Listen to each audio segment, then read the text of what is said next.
جب ابو معبد آئے کہنے کہ ارے یہ دودھ کہاں سے آیا؟ کہا اس بکری سے۔ کہا اس بکری سے تو قطرہ نہیں نکلتا، یہ اتنا جگ کہاں سے بھر گیا؟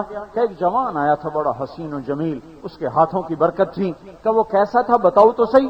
اس نے کہا میں نے ایک شخص دیکھا ابلج الوجہ، جس کا چہرہ چمکتا تھا، ظاہر الوداع، صاف ستھرا تھا، اور لم تعبہ خجلہ، ایسا موٹا نہیں تھا کہ پیٹ ادھر جائے میاں صاحب ادھر جائے، برابر سینہ پیٹ برابر، لم تعبہ خجلہ ولم تزری بہ ثقلہ، ایسا پتلا نہیں تھا کہ بے روب نظر آئے، ایسا موٹا نہیں تھا کہ دلی نہیں بھرتا تھا۔ وسیم عربی زبان کا لفظ ہے جس کا مطلب ہے جس کو دیکھنے سے جی نہ بھرتا ہو، اس کو کہتے ہیں وسیم۔ اور قسیم اس کو کہتے ہیں جس کو جدھر سے دیکھو ادھر سے حسین نظر آئے۔ فی عینیہ دعج، آنکھیں حسین موٹی، فی صوتہ سہل، آواز میں جادو، فی اشفارہ وطف، اس کی پلکیں بڑی دراز، ازج، اس کی بھویں بڑی گول کمان کی طرح گھڑی ہوئی، تراشی ہوئی، کھڑی ہوئی، تراشی ہوئی، اور فی عنقہ سطع، اور اس کی گردن سراہی دار لمبی، فی لحیتہ کفافہ، اور اس کی داڑھی بڑی خوبصورت سینے پر پھیلی ہوئی، بعید ما بین المنکبین، چھاتی بڑی چوڑی، عریض الصدر، سینہ بڑا چوڑا، سبط القصب، سیدھا قد، سائل الاطراف، لمبی انگلیاں، طویل الزندین، لمبے بازو، مسیح القدمین، پاؤں ایسا جیسے تیل لگے ہوئے، اور وجہہ یتلالو تلالو القمر لیلۃ البدر، چہرہ ایسے چمکتا تھا جیسے 14ویں رات کا چاند چمکتا ہو، جیسے 14ویں کا چاند چمکتا ہو۔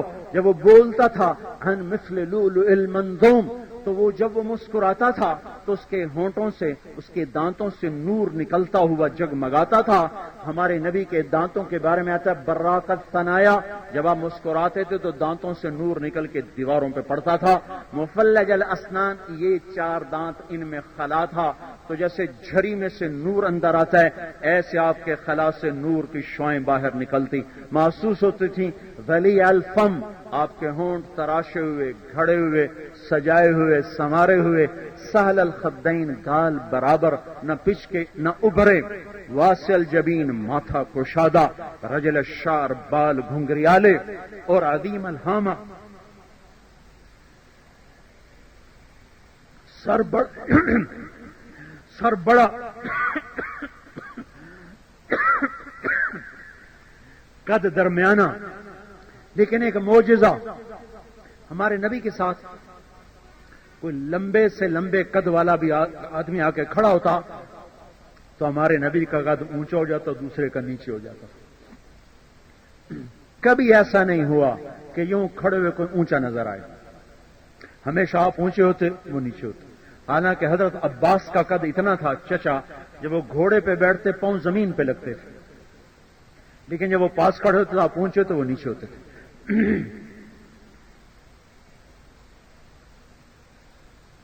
دقیق المسربہ، صرف بالوں کا ایک تار تھا جو سینے کے درمیان سے شروع ہوتا اور ناف پہ آ کے ختم ہوتا، باقی سارا جسم بال سے صاف ستھرا شفاف۔ چلتے تھے تو نظریں جھکا کے چلتے، دیکھنے کا انداز کنکھیوں کا تھا، کبھی نظر اٹھا کے نہیں دیکھا، کبھی مردوں کو نظر اٹھا کے نہیں دیکھا، چھ جائے کہ عورت۔ کبھی کبھی آپ نظر اٹھاتے تھے تو پھر سارے مجمع پہ سناٹا چھا جاتا اور سارے یوں سر نیچے جھکا لیتے۔ اس وقت صرف 2 آدمی آپ کو دیکھ سکتے تھے، ایک ابو بکر اور عمر، باقی کسی میں ہمت نہیں ہوتی تھی کہ آپ کو دیکھ سکتے۔ چلتے ہوئے سر نیچے اتر، کندھے جھک، کبھی آپ ایسے اکڑ اکڑ کے نہیں چلے،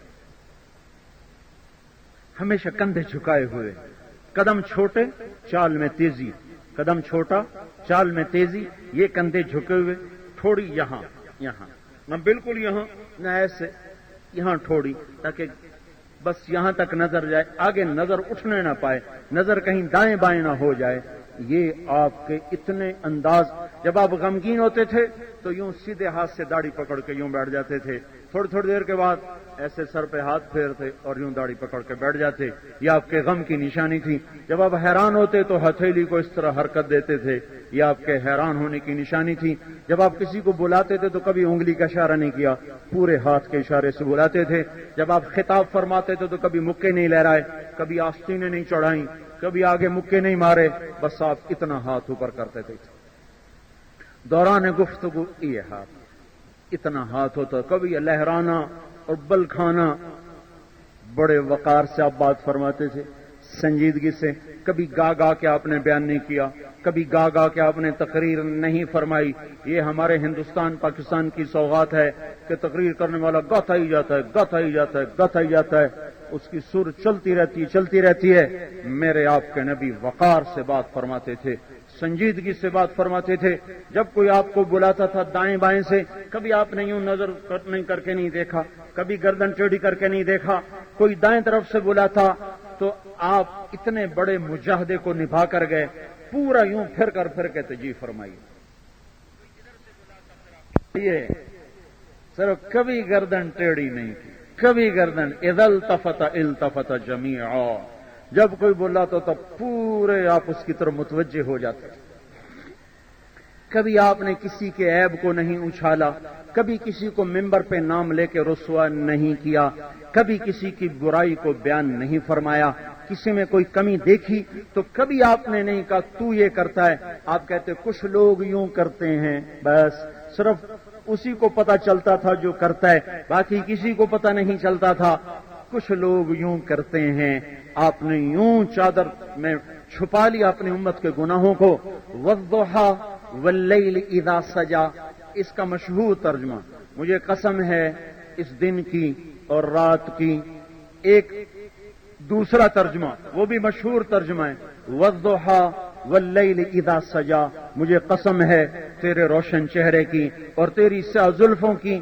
ایک اور ترجمہ بتا رہا ہوں جو عام طور پہ نہ لوگوں کو پتا ہے نہ اس طرف کسی کی نظر جاتی ہے۔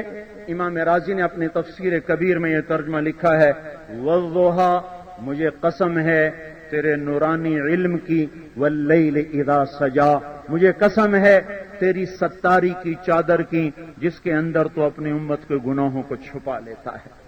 پروپیگنڈے نہیں کرتا، ڈھول نہیں بجاتا۔ کسی کوئی کمی ہاتھ میں آ جائے صحیح، اور خاص طور پر کسی نیک آدمی کی کمی ہاتھ میں آ جائے، اسی جاننے سارے تبلیغ والے سے ویکھے ہوئے ہیں، انہاں مولیوں نے اسی جاننے اسی ویکھے ہوئے ہیں، انہاں حافظوں نے اسی جاننے اسی ویکھے ہوئے ہیں۔ کبھی اپنے آپ کو بھی دیکھ لیا کرو بھائی۔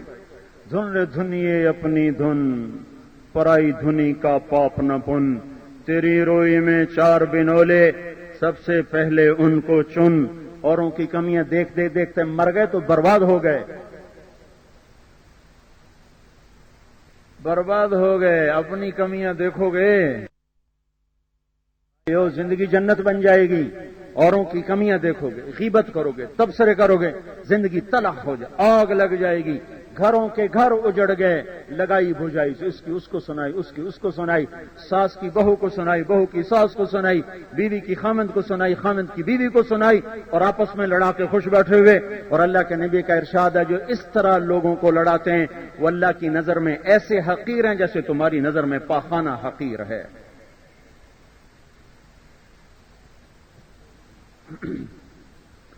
تو میرے بھائیوں، حضرت محمد صلی اللہ علیہ وسلم ایک پاک پاکیزہ وجود ہیں، حسن و جمال کا پیکر۔ حضرت عائشہ فرماتی میں کپڑا سی رہی تھی، سوئی ہاتھ سے گر گئی، گھر میں چراغ تو ہے نہیں، یوں ڈھونڈ رہی تو اتنے میں حضور اندر داخل ہوئے، آپ کے چہرے کے نور سے سوئی چمکنے لگی۔ یہ حسن و جمال، اس کے ساتھ نبوت کا تاج اللہ نے انوکھا بنایا، نرالا بنایا۔ پھر وہ 40 سال کی عورت سے شادی کرے کیوں؟ جوانی کی ساری زندگی ایک بوڑھی عورت کے ساتھ گزار۔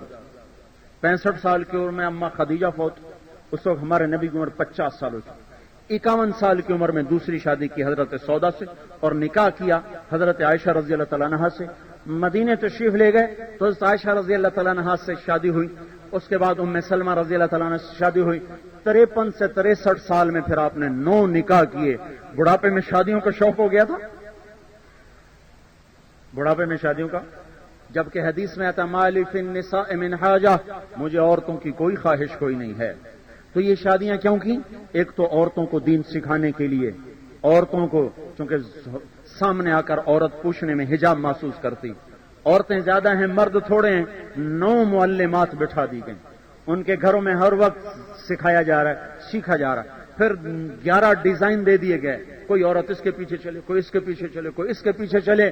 میں یہ کہتا ہوں اپنی عورت, اور 4 بیٹیاں دے دی اللہ تعالیٰ, چاروں بیٹیاں نمونہ بنا دی, تو 11 اور 4 15 نمونے سامنے کھڑے کر دیے. اس کے پیچھے چلنے والی کامیاب ہوں گی عورتیں. اگر مغرب کی بیٹی بن کے مر گئیں تو ہلاک ہو گئیں. مغرب کی بیٹی نہ بناؤ اپنی بچیوں کو. ہے ایک دن میں بہت رویا, ایک اسکول کے سامنے سے گزرا تو ایک کوئی 10-11 سال کی بچی, ماں خود چھوڑنے آئی ہوئی, سر سے ننگی اور فراق گھٹنوں تک, پوری پنڈلیاں ننگی, پوری پنڈلیاں ننگی, اور اسکول پڑھنے جا رہی. ہے میں ماں کو روؤں کہ بچی کو روؤں؟ انگریزی پڑھانی ہے نا, پڑھانی چاہیے, دنیاوی علوم ضرور پڑھانے ہیں, لیکن کیا دنیاوی علوم کے پڑھانے میں ٹائی بھی شامل ہے؟ 4 سال کے بچے کو ٹائی پہناؤ گے تو کل محمد رسول اللہ کی عظمت اس کے دل میں کہاں سے آئے گی؟ جب اس معصوم بچے نے ٹائی پہن کے اسکول جانا ہے تو اس کے اندر میں ہم اب قرآن کا نقش کہاں سے بٹھائیں گے؟ اللہ اس کے رسول کی عظمت کہاں سے بٹھائیں گے؟ میں یہ تھوڑے کہہ رہا ہوں کہ سائنس نہ پڑھو, انگلش نہ پڑھو, لیکن تہذیب تو اپنی رکھو. مغرب کی تہذیب اپنانے میں ہمیں کون سی مصیبت ہے؟ کیا مجبوری ہے؟ کیا وہ تھا نا امیر محمد خان مرحوم, وہ اس وقت میں لاہور پڑھتا تھا سنٹ ماڈل اسکول میں, تو پھر غلام علی چشتی مرحوم ہوتا تھا, اس کی اس سے بڑی یاری تھی. اس کا لڑکا میرا کلاس فیلو تھا, ہم دونوں بہت ہماری گہری دوستی تھی. انتقال ہو گیا اس بیچارے کا, تو اس کی وساطت سے پھر امیر محمد خان کی باتیں بھی معلوم ہوتی رہتی. تو جب اس نے گورنری چھوڑی تو اس نے کہا اے تو لوگوں کو پتہ لگ گیا نا بھی سلوار چولے نال بھی حکومت ہو سکتی. اتنا تو لوگوں کو پتہ لگ گیا کہ چولے تے سلوار نال بھی حکومت ہو سکتی. اچکن میں ساری زندگی گزاری, کھلا سر پہ رکھا, شلوار کرتے میں ایسی حکومت کر کے گیا, 4 صوبوں کو اس نے سیدھا کر کے رکھا ہوا تھا. اور ابھی 4 صوبے, گورنروں کی فوج, وزیروں کی فوج ہیں. اونٹ رے اونٹ تیری کون سی گل سی تھی.